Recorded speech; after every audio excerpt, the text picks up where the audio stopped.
सभी को राम राम प्रणाम। जैसे कि आप लोगों को थंबनेल पर देख गया होगा, आज हम बात करेंगे अग्निकुंड का सिद्धांत जो किसने दिया था, वशिष्ठ ऋषि ने दिया था। तो वो एक कहानी के रूप में आपको प्रदर्शित करेंगे। आपको समझ आएगा कि चौहान की उत्पत्ति कहाँ से हुई है, आपको पूरी वीडियो में दिखाते हैं। तो एक कहानी थी। कहानी कैसी होती है, कहानी हम शुरू करते हैं। तो कहानी रोचक इसलिए होती है कि इसमें एक ऋषि होता है जिसका नाम होता है वशिष्ठ ऋषि। क्या होता है? वशिष्ठ ऋषि है ना, एक ऋषि होता है जो आबू पर्वत पर, कहाँ पर, ये जैसे कि आबू पर्वत है तो यहाँ पर ये क्या करता है, हवन करता है। तो हवन करता है ना, हवन में लीन होता है। उस टाइम इसके पास राक्षस जाते हैं, ठीक है ना, भयानक राक्षस जाते हैं जो इसके कुंड को क्या करते हैं, कुंड में आक्रमण करते हैं, जिससे इसका कुंड क्या हो जाता है, भंग हो जाता है। तो उससे परेशान होकर इसने उस हवन से, इसके पास वरदान था कि ये हवन से प्रकट कर सकता है आदमी। तो ठीक है ना, तो इसी प्रकार इसने हवन प्रारंभ किया और इन्होंने अपने हवन से, चमत्कार से 4 प्रजाति का क्या किया था, आह्वान किया। तो 4 प्रजाति कौन कौन सी रही थी?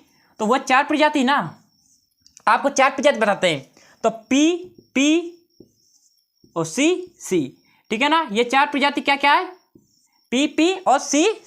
अब पी क्या है, ये क्या कोड है, तो उसको हम बात करते हैं। तो पी पर क्या हो जाता है, प्रतिहार, यानी इसने बुलाया था प्रतिहार को। जब प्रतिहार को बुलाया था तो इससे टक्कर कराई थी राक्षस से। किससे? बुरी शक्ति, बुरी आत्मा।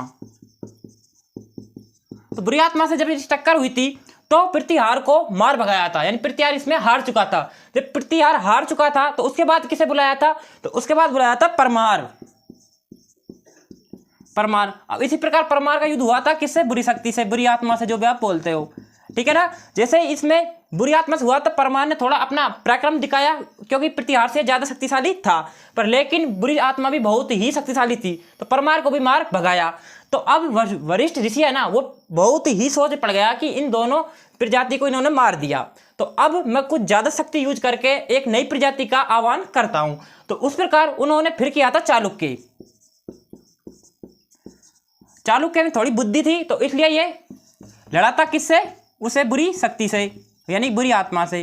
जब ये बुरी आत्मा से लड़ रहा था तो इसके पास शक्ति थी कि प्रतिहार और परमार से ज्यादा शक्ति थी, तो इसलिए ये ज्यादा देर तक लड़ा, पर अंत में बुरी शक्ति ने इस पर भी अपना कब्जा बना लिया और इसे भी मार भगाया। अब वशिष्ठ ऋषि है ना, वो पूरी तरह से बहुत ही सोच और प्रॉब्लम में पड़ गया। तो उन्होंने लास्ट अपना एक और आह्वान किया प्रजाति का, वह रही थी चौहान। चौहान खेलो या चाहूयान, जिसे हम चौहान कहते हैं।